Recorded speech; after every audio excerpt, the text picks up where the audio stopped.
1절부터 4절까지 한 목소리로 같이 읽겠습니다. 이 일 후에 내가 내 천사와 땅 내 모퉁이에 선 것을 보니 땅의 사방에 바람을 붙잡아 바람으로 하여금 땅에나 바다에나 각종 나무에 불지 못하게 하더라. 또 봄에 다른 천사가 살아계신 하나님의 인을 가지고 해돋는 데로부터 올라와서 땅과 바다를 해롭게 할 권세를 받은 네 천사를 향하여 큰 소리로 외쳐 이르되 우리가 우리 하나님의 종들이 이마에 땅이나 바다나 나무들을 해하지 말라 하더라. 내가 인침을 받은 자의 수를 들으니 이스라엘 자손의 각 지파 중에서 인침받은 자들이 14만 4천이니 아멘. 할렐루야. 하나님께서 주시는 은혜와 평강이 우리 성도님들 위해 충만하시기를 주님의 이름으로 축원드립니다. 우리가 요한계시록 함께 나누고 있는데요. 요한계시록은 주 예수 그리스도 바로 하나님의 아들 예수 그리스도의 계시라라고 그랬습니다. 우리 예수님의 말씀이에요. 그래서 우리는 주의 전에 와서 교회에 와서 그래서 듣는 말씀은 바로 예수님의 말씀을 듣는 겁니다.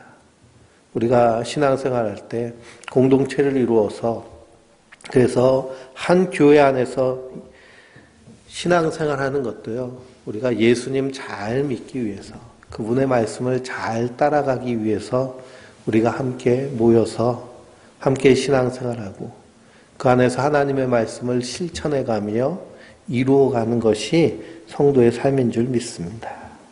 그래서 사도 요한이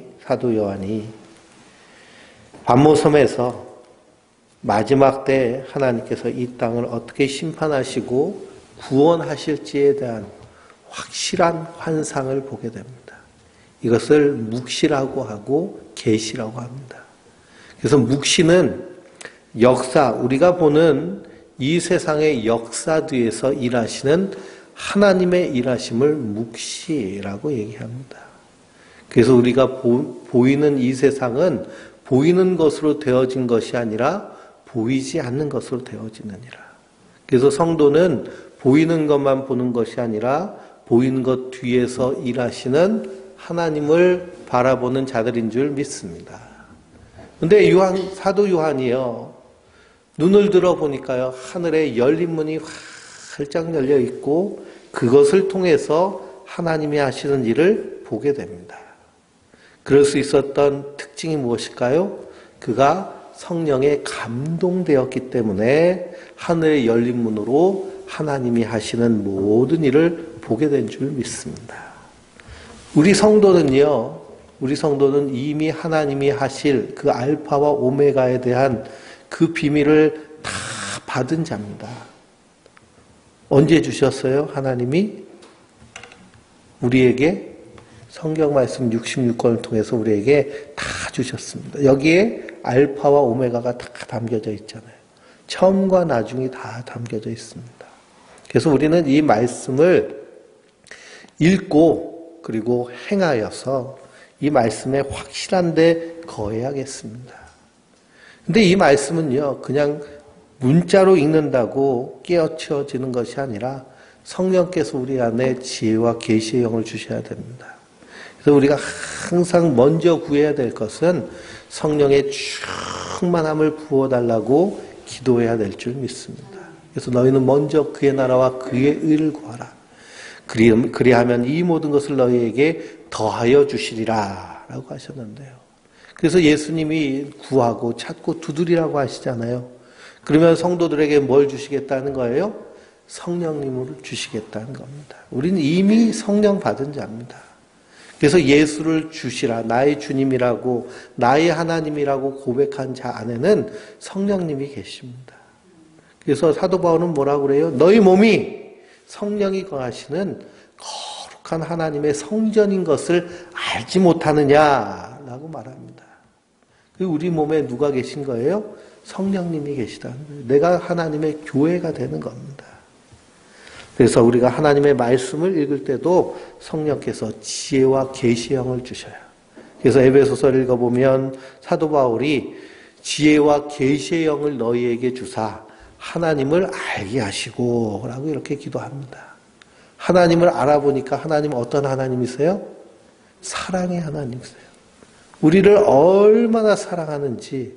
그래서 우리가 정말 사랑하는 사람이 생기면요, 어떤 일이 일어나느냐 하면 호기심이 생깁니다.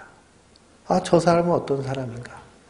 그래서 남자와 여자가 연애를 할 때도요, 맨날 만나잖아요. 그렇죠? 맨날 만나고 또 만나고 대화하고 만나고 같이 있고 그렇습니다. 왜 그럴까요? 서로 알아가고 싶어 하기 때문에 그렇습니다. 사랑의 특징이 그래요. 우리가 정말 하나님을 사랑하면, 그러면 우리 안에서 어떤 일이 일어날까요? 하나님을 알아가고 싶어 하는 그런 거룩한 호기심이 생기는 줄 믿습니다. 그래서 우리가 하나님을 사랑하는 사랑의 그런 특징이 무엇이냐? 삶을 통해서 늘 하나님이 궁금하고요. 하나님을 알고 싶어 하는 그런 호기심 가운데 가득합니다. 그래서 기도를 통해서도 하나님을 알기 원하고, 말씀을 통해서도 하나님을 알기 원하고. 그래서 초대교회 성도들은요, 어떻게 모였어요? 날마다 모여서 함께 떡을 떼고 나누며 하나님 말씀을 나눴습니다. 왜 그럴까요? 나를 사랑하시고 구원하신 그 예수님이 너무 궁금한 거예요. 그리고 서로 하나님을 섬기며 예수님을 사랑하는 자들이 모인 그 공동체니까요, 얼마나 서로 또 뜨겁게 사랑하겠습니까? 그러니까 맨날 보고 싶은 겁니다. 그러니 우리 안에서 하나님 말씀을 보고 싶어하는 마음이 식어지고 성전에서 말씀을 듣고 싶어하는 마음이 식어진다라고 하면 내 안에서 뭐가 식어지고 있는 거예요? 하나님을 향한 사랑이 식어지고 있다라는 표징입니다. 하나님의 사랑이 식어버린 교회가 있는데요. 어느 교회예요?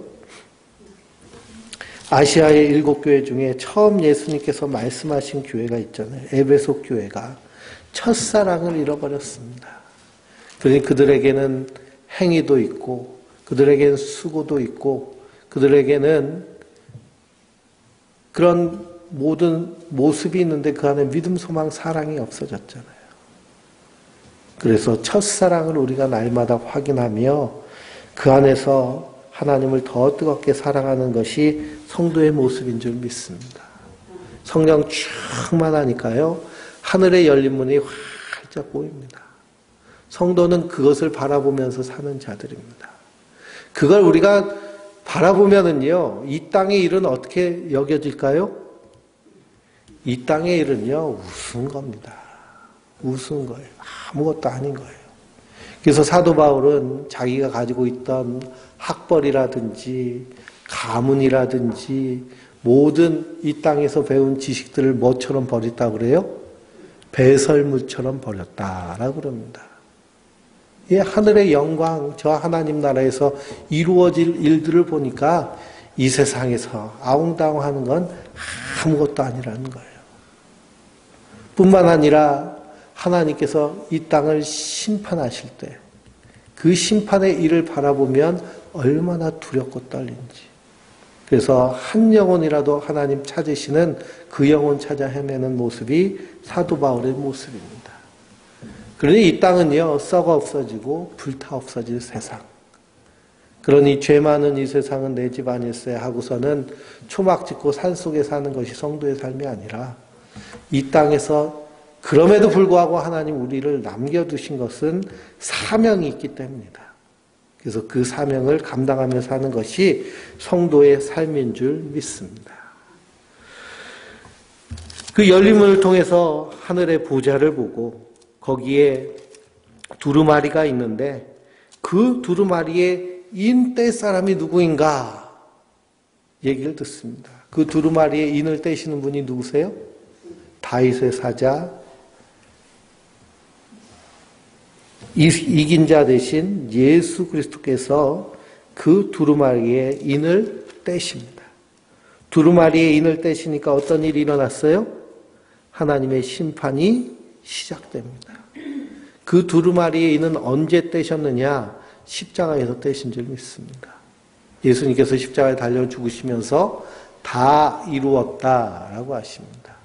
그런 율법의 요구를 다 이루셔서 하나님의 택한 백성들을 구원하시고 이제 세상을 심판하기를 작정하시고 예정된 심판의 인을 띄심으로 세상 가운데 심판이 임하게 됩니다.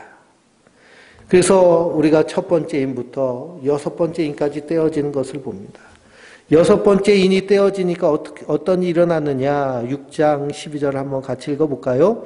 내가 보니 여섯째 인을 떼실 때에 큰 지진이 나며 해가 검은 털로 짠 상복같이 검어지고 달은 온통 피같이 되며 하늘의 별들이 무화과 나무가 대풍에 흔들려 설익은 열매가 떨어지는 것 같이 땅에 떨어지며 하늘은 두루마리가 말리는 것이 떠나가고 각 산과 섬은 제자리에서 옮겨지며 이렇게 얘기했습니다. 그럼 여섯 번째 인을 찌니까요. 이 지구가 어떻게 돼요? 이렇게 되면 어떻게 되는 거예요? 우리가 재난 영화 같은 거 보면요. 예? 다 망하는 겁니다. 멸망하는 거예요. 누구만 살아요? 예? 사는 사람 주로 어떤 사람일까요? 부자들. 부자들은 살죠. 그래서 미국의 부자들은요. 이 핵전쟁이 날 걸 두려워해가지고 그 저택을 짓고 그 저택 지하에다가 다 벙커를 지어놓고요. 거기서 몇십 년 생존할 수 있도록 다 준비해놨습니다. 그러니 땅의 임금들과 왕족들과 장군들과 부자들과 강한 자들과 모든 종과 자유인들이 어디 숨었어요? 굴과 산들의 바위 틈에 숨어가지고 그래서 하나님께로부터 날 우리를 가리라 그럽니다. 근데 여섯 번째 인을 띄셨는데 이 일이 지금 일어났나요? 일어나지 않았나요? 아직 일어나지 않았죠. 충분히 일어날 수 있는 일들입니다. 과학자들이요, 지구의 종말을 지구가 멸망할 수 있는, 지구의 생명체들이 망할 수 있는 마지막 최후의 시나리오 가운데 이런 얘기를 다 있습니다. 하늘에서 운석이 떨어져서. 그래서 지금 저 멕시코에 가면은 큰 운석 그 흔적이 있는데요. 그 운석이 떨어졌을 때 지구상에 있는 생물이 다 멸종하고 몇 종류만 남았다. 이렇게 합니다. 그리고 우리가 살고 있는 이 시대는요. 기후위기, 기후변화의 시기입니다. 그래서 기후학자들, 과학자들이 2050년이 되면 지구에서는 생존하기가, 거주하기가 아주 괴롭고 불가능한 그런 환경에 처해질 가능성이 매우 크다라고 말합니다. 지금부터 지구가 온난화돼 가지고 온도가 많이 올라갔는데 앞으로 2도가 더 올라가면 그러면 지구에서는 사람 살기가 힘들다는 겁니다. 그리고 우리가 2020년에 올해 기가 막힌 일들을 많이 경험했죠. 코로나 바이러스뿐만 아니라 여름에요 비가 엄청나게 왔는데요. 저 일본하고 중국은 우리보다 더 많이 왔습니다. 그래서 홍수가 나고 태풍이 오는데 태풍이 막 그냥 일주일에 한 주에 하나씩 연속해서 계속 옵니다.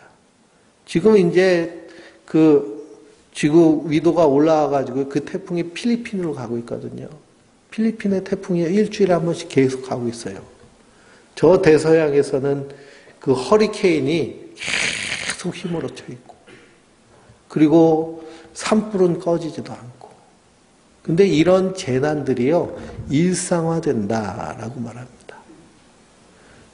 요즘 이제 겨울철이 되니까요 저 중국 사람들이 난방을 하기 시작했어요. 그랬더니 우리나라에 미세먼지가 완전히 몰려왔잖아요. 예전엔 이 중국 사람들이 여전히 예전에도 장작대고 석탄 뗐는데 왜 유독 심하게 몇 년 전부터 이렇게 미세먼지가 계속되느냐 하면 지구의 이 대기 순환이요.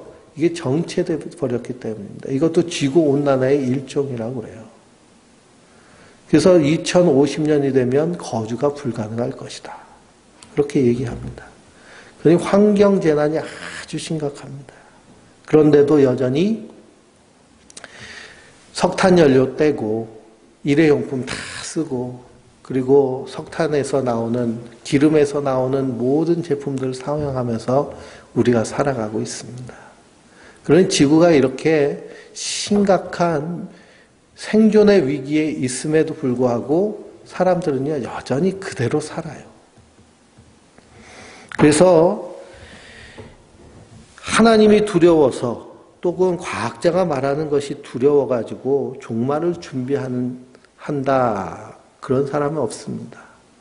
그래서 이 종말이란 것은 하나님이 예비하시고 그리고 이루시는 일인 줄 믿습니다. 우리가 믿든 안 믿든 세상은 우리가 원하는 대로 돌아가지 아니하고요, 하나님의 말씀대로 되어집니다.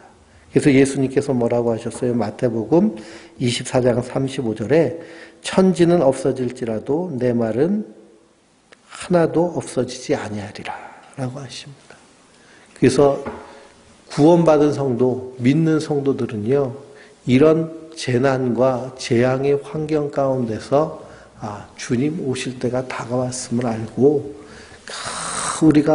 우리에게 맡겨주신 영혼 구원의 사명을 더 끝까지 충성하는 자가 성도인 줄 믿습니다. 그래서 지구가 이렇게 막 큰 지진하고 검은 털로 짠 상복처럼 막 쭈그러지고 말리는 것처럼 돼야 되는데 그렇게 되지 않은 이유가 무엇이냐? 바로 7장 1절부터 4절까지의 일 때문에 아직 그 일이 완성되지 않았습니다. 천사가 내 모퉁이에 선 것을 보니 땅의 사방에 뭘 붙잡고 있어요? 바람을 붙잡아 바람으로 하여금 땅이나 바다이나 각 나무에 불지 못하게 하더라 라고 그럽니다. 이 바람은 루하우, 하나님의 영. 그래서 하나님의 천사가 세상을 심판하는 것을 지금 붙잡고 있습니다. 왜 붙잡고 있나요? 또 내가 보매 다른 천사가 살아계신 하나님의 인을 가지고 해돋는 데로부터 올라와서 땅과 바다를 해롭게 할 권세를 받은 네 천사를 향하여 큰 소리로 외칩니다. 같이 읽어볼까요? 이르되 우리가 우리 하나님의 종들의 이마에 인치기까지 땅이나 바다나 나무들을 해하지 말라 하더라. 아멘. 그러니 아직 큰 지진하고 검은 털로 짠 상복같이 검어지고 달이 핏빛같이 되고 별들이 무화과처럼 하늘에서 떨어지지 않는 이유는 아직 천사가 뭐하고 있다는 거예요? 하나님의 종들의 인치고 있다라는 겁니다. 인친다. 그래서 인 맞는 것, 도장 찍는다는 거죠. 도장을 찍는다는 것은 무엇을 의미해요? 이것은 하나님의 소유다라는 것을 의미합니다. 그래서 우리가 집을 사면은요, 거기다가 인장을 탁 찍잖아요. 자기 인감도장을 딱 찍습니다. 그래서 이게 내 재산이다라고 도장 찍는 것처럼 천사가 하나님의 종들의 이마에 도장을 탁 찍어서 그래서 하나님의 것으로 삼으시는 것이 바로 인친다라는 것의 의미입니다. 그러면 이 인치는 것은요, 치는 사람 마음일까요? 받는 사람 마음일까요? 치는 사람 마음이죠. 받고 싶어 인쳐주세요, 인쳐주세요 해서 인쳐주는 것이 아니라 하나님께서 택한 자들에게 인치시는 겁니다. 그래서 에베소서를 읽어보면 사도 바울이 태초에 구원받은 성도를 향하여서 하나님이 우리를 예정하셨다 그래요. 예정하셨다. 구원하시기로 작정하시고 예수 그리스도의 보혈의 피로 우리를 구속하시고 그리고 성령께서 우리를 인치심으로 말미암아 우리가 하나님의 백성이 됐다라고 말씀하고 있습니다.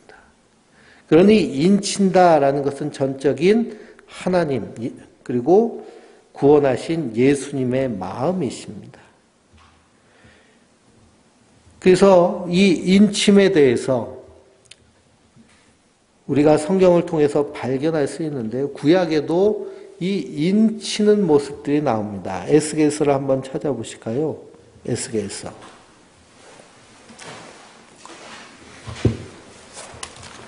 에스겔서 9장입니다. 9장 4절부터 7절까지입니다.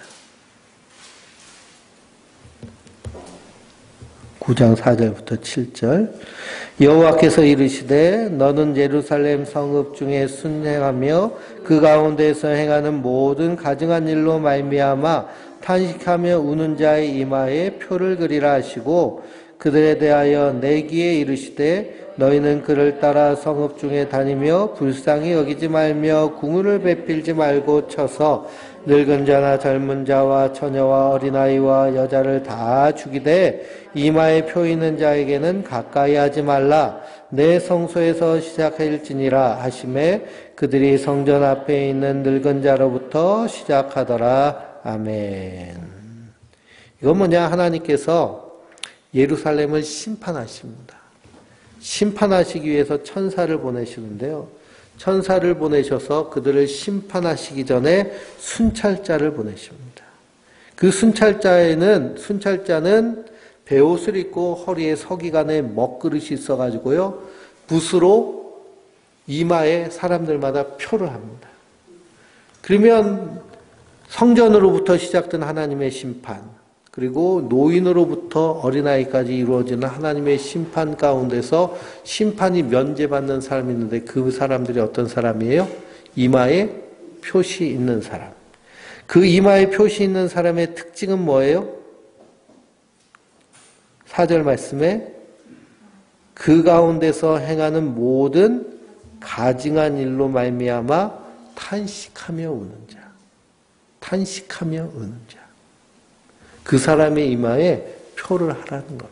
가증한 일을 보고 탄식하며 우는 자.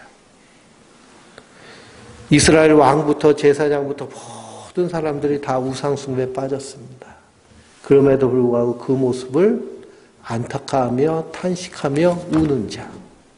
그래서 예수님께서 산상순의 말씀에 애통하는 자는 복이 있나니 저희가 위로를 받을 것입니다. 그러니 이 에스겔서에서 하나님의 심판이 예루살렘 성에 임할 때 구원받은 사람은 어떤 사람이에요? 애통하는 사람, 애통하는 사람. 죄로 인하여서 탄식하며 애통하는 사람. 그 사람을 불쌍히 여기시고 긍휼히 여기십니다. 그게 인침의 모습입니다. 또 나오죠. 이사야서 66장입니다. 이사야서 66장. 이사야서 끝이죠.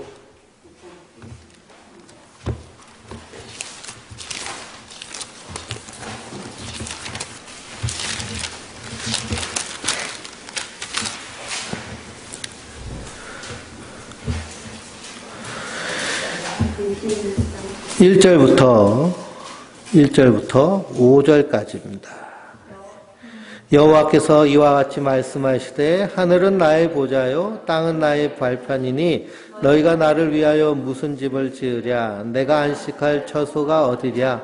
나 여호와가 말하노라. 내 손이 이 모든 것을 지었으므로 그들이 생겼느니라. 물은 마음이 가난하고 심령에 통회하며 내 말을 듣고 떠는 자 그 사람은 내가 돌보려니와 소를 잡아 드린 것은 살인함과 다름이 없이 하고 어린 양으로 제사 드린 것은 개의 목을 꺾음과 다름이 없이 하며 드린 예물은 돼지의 피와 다름이 없이 하고 분향하는 것은 우상을 찬송함과 다름이 없이 행하는 그들은 자기의 길을 택하며 그들의 마음은 가증한 것을 기뻐한즉 나 또한 유혹을 그들에게 택하여 주며 그들이 무수한 것을 그들에게 임하게 하리니 그건 내가 불러도 대답하는 자가 없으며 내가 말하여도 그들이 듣지 아니하고 너는 나의 목전에서 악을 행하며 내가 기뻐하지 않은 것을 택하였음이라 하시니라.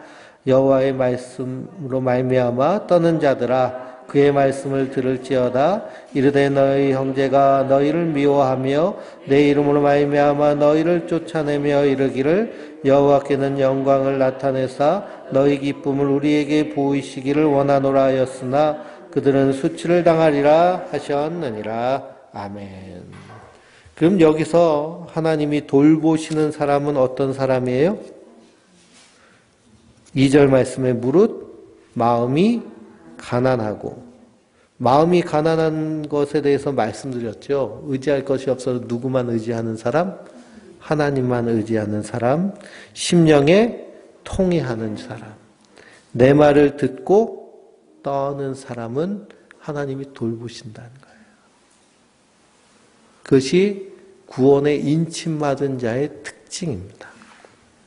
그러니 이제는 내가 마음이 가난해야 되고 심령이 통해야 되고 말씀을 듣고 떨어야겠네 라고 우리가 작정해서 되는 것이 아니고요. 성령이 우리 안에 임하시면 성령 받은 사람의 특징은 뭐예요? 성령 받은 사람, 당신 성령 받은 증거 있어? 그러면 오순절 교회에서는 나 방언하니까 성령 받았다고 얘기하는데요. 그건 말도 안 되는 소리입니다. 예수님 분명히 말씀하셨잖아요. 요한복음 14장에 성령이 너희에게 임하시면 죄에 대하여, 의에 대하여, 심판에 대하여 세상을 책망하시리라. 누가 먼저 책망받아요?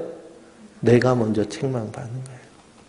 그러니 하나님이 주인인데 내가 주인 노릇한 대역죄인인 것을 성령님이 내 안에 임하시면 깨닫게 하시는 거예요. 그래서 나는 하나님 앞에 어떤 자가 된 거예요? 심판받아 죽을 죄인이라는 것을 깨닫습니다. 그런데 내 죄를 대신해서 예수님이 십자가에 달려 죽으셔서 나를 구원하셨어요. 그러니 죄에 대하여서 깨닫는 것. 하나님이 주인이신데 내가 주인 노릇하는 것이 죄고요. 그리고 나를 구원하신 예수님을 믿지 않는 것이 죄라는 것을 뼈저리게 느끼는, 내 안에서 먼저 책망이 일어나는. 그러니 우리가 이 땅에서 예수를 믿는다면서도 오늘 하루를 생각해 보세요. 하나님이 주인이 돼서 사셨는지 내가 주인이 돼서 사셨는지. 그러면 누가 주인이 돼서 산 것 같아요? 내가 주인이 돼서 내 마음대로 옛사람의 썩어져가는 구습, 분노, 증오 뭐 그런 거 다 끄집어내면서 살잖아요. 그러니 나는 여전히 누구 없이는 못 살아요? 예수님 없이는 못 살아요. 예수님 피 없이는 못 살아. 주님 날 또 오늘도 구원하지 않으시면 오늘도 살 수 없어. 그게 마음이 가난한 거예요. 나는 안 되는구나 라는 걸 알고 예수님만 의지하는 모습. 그러니 그런 사람은요, 어린 양이 어디로 가든지 그대로 나는 죄인입니다 하며 따라가는. 그래서 이 땅에서 말씀으로 이미 심판받은 자들. 거기 자기 의의를 드러낼 이유가 있어요, 없어요? 자기 의의는요, 하나도 없습니다. 왜 그럴까요? 나는 뭐기 때문에? 나는 죄인이니까. 사도 바울도요, 자기가 말년에 자기에 대해서 고백할 때 난 뭐라고 그래요? 죄인 중에 괴수라고 그러잖아요. 내 죄인 중에 괴수다. 이제 내가 사는 것이 그리스도니. 나는 그리스도 없으면 살 수가 없어라고 고백하는 것이 사도 바울의 고백인데요. 우리는 날마다 이 고백을 가지고 사는 겁니다. 그래서 날마다 나는 죽고 내 안에서 예수님이 사는. 그래서 믿음의 눈으로 보라. 새 것이 되었도다. 우리는 새 것이다. 그런 소망을 가지고 사는 것이 성도가 바로 인침받은 성도의 그런 모습인 줄 믿습니다. 그럼 우리가 하나님 말씀 들으면서 벌벌벌벌 떠냐? 벌벌벌벌 떨면서 말씀 듣습니까? 그냥 수십 년 신앙생활 하니까요, 무뎌지잖아요. 말씀을 듣고 요한계시록을 읽고 해도 벌벌벌 떨리는 그런 떨림이 사라졌습니다. 그래서 이러한 하나님을 향한 두려움이 회복되어야 될 줄 믿습니다. 그래서 이 사도 요한, 요한계시록을 쓴 사도 요한은 예수님의 가장 사랑받은 제자. 그래서 예수님 품에 이렇게 안겨가지고 떡을 먹던 제자가 바로 이 요한 사도입니다. 근데 부활하신 예수님, 보좌 우편에 앉아 계신 예수님을 보니까 어떤 사람처럼 됐다고 그랬어요? 죽은 자와 같다고 됐죠. 죽은 자와 같이 되었다. 죽은 자와 같이. 그만큼 하나님의 예수 그리스도의 그러한 영광 앞에서 우리는 그렇게 죽은 자와 같이 겸손한 모습으로 서는 것이 성도의 모습입니다. 근데 우리 예수님은 우리를 종과 같이 버려두지 아니하고 무엇으로 삼으셨어요? 자녀로 삼으시고요, 친구로 삼으셨습니다. 그래서 이 입맞은 자의 특징은 무엇이냐? 모든 것이 다 하나님의 은혜임을 알고 그 은혜에 감사하는 자들입니다. 그러니 예수님께서 포도원의 비유를 하셨잖아요. 아침 일찍 포도원에 들어간 사람, 점심때 들어간 사람, 저녁때 들어간 사람 다 한 데나리온씩 나눠주는데 누가 불평불만해요? 먼저 들어간 사람들이 불평불만합니다. 왜 불평불만할까요? 나는 이렇게 일했는데 맨 마지막에 들어온 사람하고 똑같이 주냐고. 이 사람들은 내가 일했다는 자기 의의가 있잖아요. 근데 주인의 뜻은 뭐예요? 똑같이 한 데나리온씩 주는 겁니다. 그러니까 하나님 나라는요. 하나님 나라는 그 보좌에서 24장로들이 자기 면류관을 벗어서 다 누구에게 드려요? 예수님께 어린 양께 드리잖아요. 나는 공로가 없습니다. 다 예수님의 은혜입니다. 그러니 내가 일찍 부르심을 받아서 평생을 주를 위해서 수고했는데 저 사람은 나중에 그냥 죽기 전에 회개하고 그냥 하나님 나라에 왔어도 그 은혜에 감사한 거예요. 나를 충성되게 여겨서 일찍 불러주셔서 주의 일을 하게 하셨으니 감사합니다 하고 믿음으로 나가는 겁니다. 근데 그렇지 아니하면 뭐가 나와요? 불평과 불만이 나오죠. 그러니까 주의 일을 하면서 불평과 불만이 나오는 것은요. 하나님의 은혜로 하는 것이 아니라 뭘로 하는 거예요? 자기 의로 하는 겁니다. 자기 의로. 자기 수고로. 거기에는요. 하나님 상급이 없습니다. 우리가 주님의 십자가의 은혜로 하는 겁니다.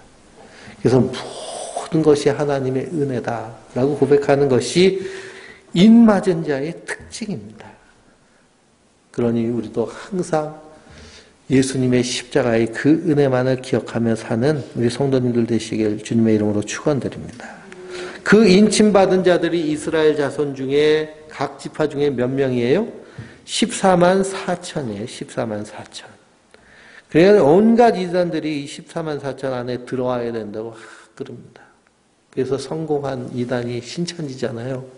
신천지가 막 각 지역별로 지파를 만들어가지고 14만 4천 채웁니다. 그래서 14만 4천이 넘었대요. 넘어가지고 그래서 한 20만 정도 이상 된다고 그럽니다. 아니 14만 4천 넘었으면 그만 뽑아야지. 왜 계속 모집해? 그리고 나서 또 뭐예요? 거기서 진짜랑 가짜를 가린다고요. 또 시험 봐요. 근데 14만 4천은 누가 정하신 거예요? 하나님이 정하신 거예요. 택하신 자들의 확정한 숫자를 의미하는 겁니다. 14만 4천 명 안에 들어와야 된다는 것이 아니고요. 하나님, 예수님이 12제자를 뽑으셨듯이 이 야곱의 아들 12명을 통해서 12지파를 삼으셨듯이 하나님이 구원하시는 그 구원의 숫자는요. 1.1획도 착오가 없고 그리고 정확하다라는 겁니다. 하나님의 구원하심은 정확하다는 것을 의미하는 것이 14만 4천이에요. 그러니 이것을 일반 숫자에 대입하면 2단이 되는 것이고요. 그리고 그것에 대입하면 완전히 바보 멍청이가 되는 겁니다. 창세기에 나오는 하나님이 첫째 날, 둘째 날, 셋째 날도 24시간을 의미하는 것이 아니고요. 하나님의 창조의 완전성을 의미하는 겁니다. 그런데 날과 일의 개념을 우리가 살고 있는 24시간 하루의 개념에 대입해버리면 성경을 완전히 오해하게 되는 겁니다.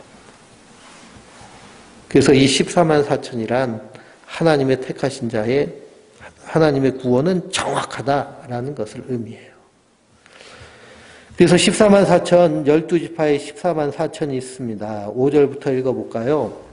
5절부터 유다 지파 중에 인침받은 자가 1만 2천이요 루벤 지파 중에 1만 2천이요 갓 지파 중에 1만 2천이요 아셀 지파 중에 1만 2천이요 납달리 지파 중에 1만 2천이요 므낫세 지파 중에 1만 2천이요 시므온 지파 중에 1만 2천이요 레위 지파 중에 1만 2천이요 이사갈 지파 중에 1만 2천이요 스불론 지파 중에 1만 2천이요 요셉 지파 중에 1만 2천이요 베냐민 지파 중에 인침받은 자가 1만 2천이라.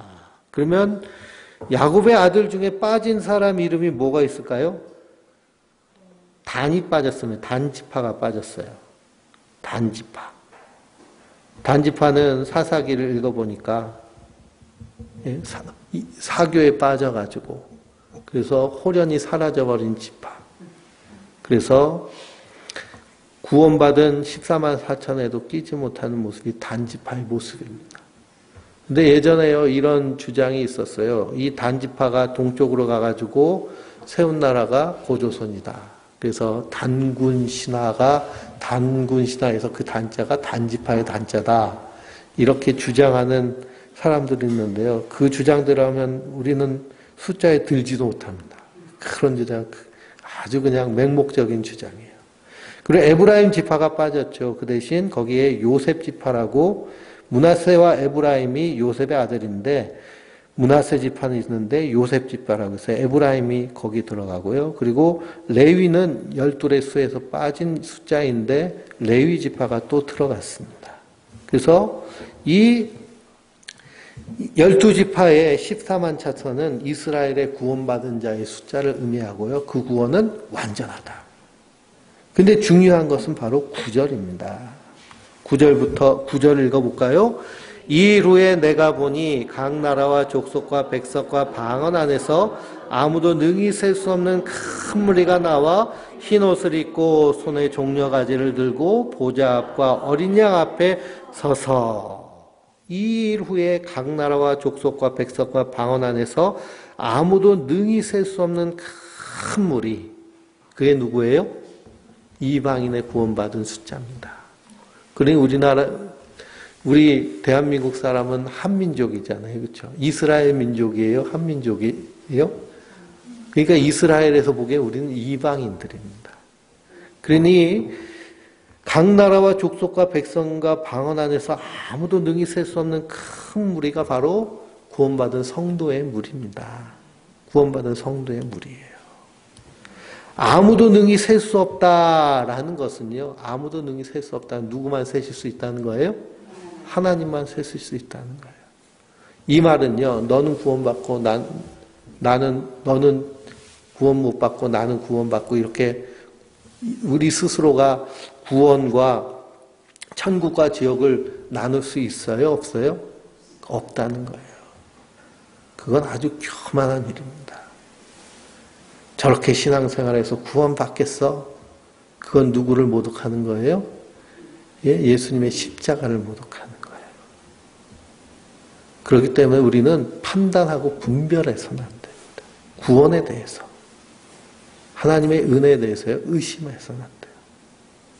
하나님 더 큰 은혜를 주시고 계획이 있기 때문에 그 사람을 이렇게 인도하실 줄 믿고, 만약 믿음이 연약해서 세상으로 가는 모습이 있다면 우리가 믿음의 좋은 본을 보이면서 섬기며 사랑하며 신앙생활을 이렇게 함께 같이 할 수 있도록 이끌어야죠. 천국과 지옥으로 나오는 것은 교만한 일입니다. 근데 우리는 쉽게 얘기하잖아요. 쉽게. 천국 갔냐 지옥 갔냐. 그런데요. 그리스도가 이 땅에 내 마음에 있지 아니하면 이 땅에 사는데 이미 뭐에 살고 있다고 그래요? 심판 가운데 살고 있다라고 말씀하고 있습니다.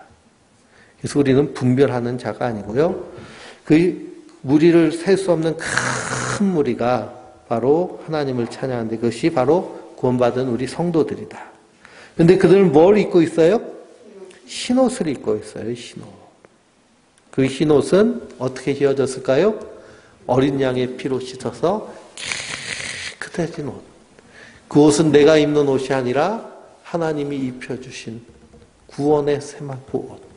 근데 92년 10월 23일 날 저기 담의 선교회는 휴거한다고 자기들끼리 흰옷 맞춰 입었잖아요. 그렇죠? 그런 흰옷이 아니라 하나님 입혀주신 구원의 옷. 그러니 그것은 우리의 눈으로 보이는 흰옷이 아니고요. 우리의 영으로 보이는 흰옷입니다. 그리고 우리는 다 이 흰옷 입고 있을까요? 안 입고 있을까요? 입고 있어요. 입고 있어. 그 옷을 어린 양의 피로 깨끗하게 씻음받은 자가 우리 성도들입니다. 우리 이 흰옷을 입고 있으니까 어떻게 하면서 살아야 될까요? 막 세상 개똥밭에 시커먼 껌북이 묻어있는 이 밭에 굴러다니면 옷이 어떻게 돼요? 시커매지잖아요. 그렇죠? 그래서 이 더러운 옷을 어떻게 씻어야 될까요? 예? 말씀으로 씻어 그럽니다. 말씀으로 씻어. 어린 양의 보혈로 씻는 것이요. 말씀이 육신이 되어 이 땅에 오신 분이 예수님이시잖아요. 예수님 말씀 그 자체입니다. 그러니까 우리가 하나님의 말씀을 듣고 행하면 그 말씀을 우리가 씻김 받는 자들인 줄 믿습니다. 근데 예수님 내가 너희에게 새 계명을 주노니 서로 사랑하라. 이게 예수님 말씀이잖아요. 그렇죠? 우리가 이 땅에서 마음으로 특히 사랑하기를 힘쓰고 애쓰면 그것이 말씀으로 깨끗하게 씻고 사는 자들인 줄 믿습니다. 그들이 보좌 앞과 어린 양 앞에 서서 큰 소리로 외치죠. 뭐라고 해요? 구원하심이 보좌에 앉으신 우리 하나님과 어린 양에게 있도다. 구원하심이 보좌에 앉으신 우리 하나님과 어린 양께 있도다. 내 의가 아닌 하나님의 은혜. 예수 그리스도의 십자가의 공로만 노래하며 찬양합니다. 근데 많은 사람들, 특히 중직자들 만나보면요. 내가 이걸 했다고. 이 교회 건물을 짓는데 내가 이렇게 하고 이렇게 했다고. 저도 시골에 첫 목회를 갔는데요.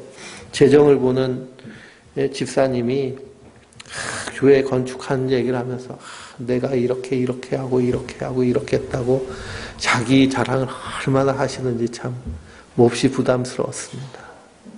근데 정말 세마포 옷 입고 그리고 하나님의 입 맞은 자는요. 그 입에서 내 자랑할 게 있어요? 없어요? 하나도 없습니다. 다 뭐예요? 하나님의 은혜예요. 하나님의 은혜. 하나님의 은혜. 나의 나 된 것은 하나님의 은혜입니다. 그래서 항상 이걸 조심해야 됩니다. 우리가 항상 하나님의 은혜만을 생각하고요. 살아야 돼요. 나도 모르게 자랑이 나올 때가 참 많아요. 그러면 우리가 하나님 은혜를 내 것으로 만드는 행위가 되기 때문에 우리가 날마다 하나님 은혜를. 그래서 그 수를 셀 수 없는 큰 성도의 무리가 흰옷 입고 종려가지를 흔들면서 보좌 앞과 어린 양 앞에서 다 뭐라고 고백하는 거예요? 하나님 은혜, 예수님 은혜, 하나님 은혜, 예수님 은혜. 이것만 큰 소리로 외칩니다. 그랬더니 11절부터 읽을까요? 모든 천사와 보좌와 장로들과 내 생물의 주위에 서 있다가 보좌 앞에 엎드려 얼굴을 대고 하나님께 경배하여 이르되 아멘. 찬송과 영광과 지혜와 감사와 존귀와 권능과 힘이 우리 하나님께 세세토록 있을지어다. 아멘 하더라. 그러니 천사들과 24장로들과 네 생물이 바짝 하나님께 엎드리고 경배하면서 뭐라 그래요? 아멘 합니다. 아멘. 뭐에 아멘 하는 거예요? 구원하심이 보좌에 앉으신 우리 하나님과 어린 양께 있습니다. 라고 성도들이 큰 소리를 외치니까 모든 그 보좌에 있는 무리들이 아멘 하는 겁니다. 아멘. 그래서 사도 바울은 아멘에서 하나님께 뭐가 된다는 거예요? 영광이 된다는 겁니다. 그러니 우리의 아멘은 뭐예요? 하나님의 은혜입니다. 아멘. 하나님의 은혜입니다. 아멘. 우리의 모든 이런 구원은 하나님의 은혜인 줄 믿습니다. 그래서 13절부터 읽겠습니다. 장로 중 하나가 응답하여 나에게 이르되 이 흰옷 입은 자들은 누구며 또 어디서 왔느냐? 내가 말하기를 내 주여 당신이 아시나이다 하니 그가 나에게 이르되 이는 큰 환난에서 나오는 자들인데 어린 양의 피에 그 옷을 씻어 희게 하였느니라. 그러므로 그들이 하나님의 보좌 앞에 있고 또 그의 성전에서 밤낮 하나님을 섬기며 보좌에 앉으신 이가 그들 위해 장막을 치시리니 그들이 다시는 줄이지도 아니하고 목마르지도 아니하고 해나 아무 뜨거운 기운에 상하지도 아니하리니 이는 보좌 가운데 계신 어린 양이 그들의 목자가 되사 생명수 샘으로 인도하시고 하나님께서 그들의 눈에서 모든 문을 씻어주실 것임이라. 아멘. 그러니 구원받은 성도는 어디서 나온 자들이에요? 큰 환난 가운데서 나온 자들이에요. 큰 환난 가운데서. 그러니 우리가 이 땅에 살고 있는 자체가 뭐라는 거예요? 환난이라는 거예요. 환난. 왜 우리를 이 환난 가운데 집어넣으셨어요? 왜 예수님이 저 하나님 되시는 예수님이 사람이 돼서 이 땅에 오셔서 십자가에 달려 죽으셨어요. 네? 구원하시기 위해. 우리를 왜 환난 가운데 넣어두셨어요? 이 땅 가운데서요. 예수님이 하신 그 일을 우리로 하게 하시기 위해서. 그래서 마태복음 맨 끝장을 보면 제자들을 보내시잖아요. 땅끝까지 이르러 내 증인이 되리라. 그래서 구원받은 자의 수가 차기까지 우리를 환난 가운데 보내셨습니다.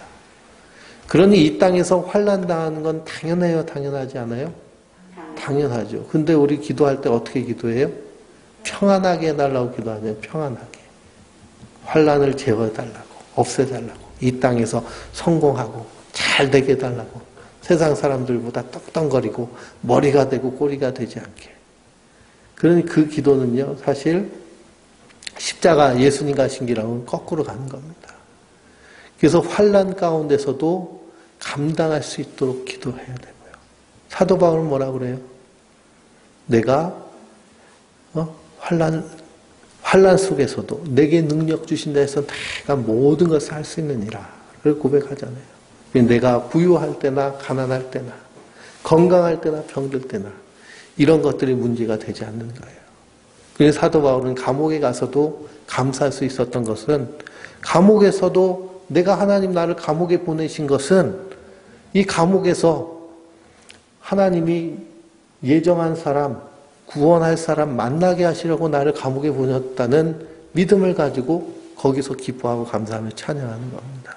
그런데 빌립보에 가서 복음 증거하다 감옥에 들어가잖아요. 귀신 들린 귀신 내쫓았는데 감옥에 들어갑니다. 얼마나 억울해요. 완전히 환난이죠. 우리가 도둑질하다 감옥에 들어간 걸 환난이라고 말하면 안 됩니다. 벌 받는 거지. 그런데 복음 전하다가 어려움 당할 때가 있잖아요. 그러면 초대교회 성도들은요, 기쁘게 여겼습니다. 왜 그럴까요? 내가 천국에 합한 자구나. 합당한 자구나. 그래서 베드로도 요한도요, 복음 증거하다가 제사장들을 위협하고 감옥에 가둘 때 오히려 기뻐했습니다. 아, 복음이 증거되고 있구나. 예수님 말씀대로 되는구나. 내가 예수님이 명령하신 대로 사랑하고 섬기는데 어려움 당하고 힘든 일이 당한다라고 그러면 힘들고 어렵고 가슴 아프지만요, 그 안에서 내가 정말 하나님의 일을 제대로 하고 있구나. 어디서 상급받을 걸 소망하고요? 하나님 나라에서 상급받을 걸 소망하고, 하나님이 위로를 해주시잖아요. 그래서 이 땅에서요, 성도는 환난 가운데 있는 자입니다. 왜 우리를 그 속에 넣어두셨느냐? 거기서 하나님 나라, 복음, 하나님의 사랑을 실천하고 행하려고. 그래서 충성되이 감당하면 마지막 하나님이 구원하실 그 구원의 완성의 때에 어떻게 해주신다는 거예요? 보좌에 15절 읽어볼까요?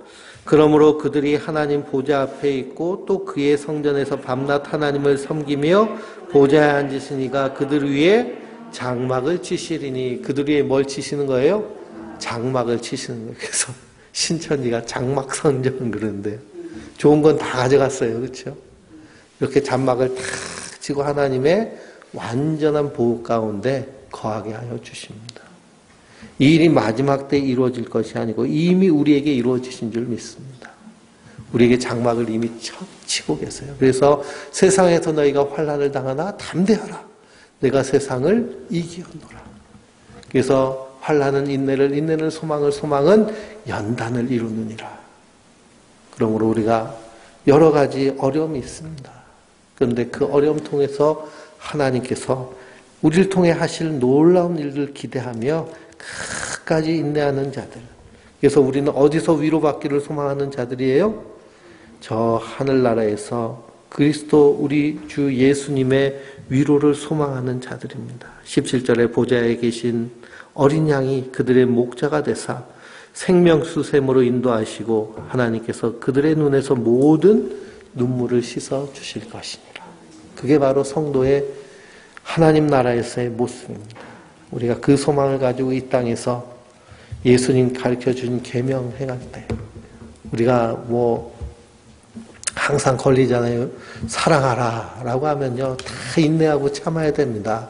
우리 성질과 우리 성정으로는 맞지 않는 것이 예수님이 우리에게 하신 명령입니다. 그러나 그렇게 하는 것은 우리가 저 영원한 하나님 나라를 약속받은 구원받은 성도이기 때문인 줄 믿습니다. 그러므로 그 은혜 가운데 날마다 든든히 서는, 그래서 이 땅 가운데서 끝까지 승리하는 하나님의 사람들 되시길 주님의 이름으로 축원드립니다.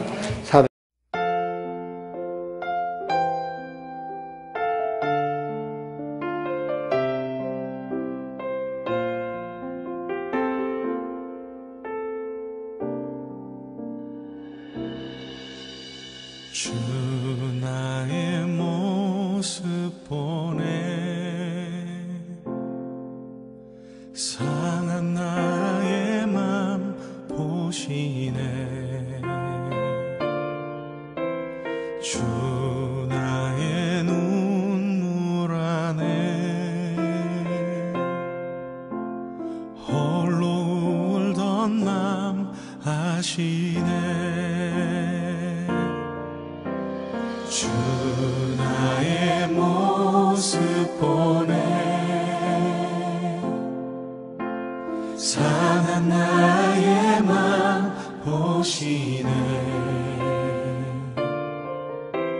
주 나의 눈물 안에 홀로 울던 맘 아시네 세상 소망 다 사라져가도 주의 사랑은 끝이 없으니 살아가는 이 모든 순간이 주 은혜임을 나는 믿네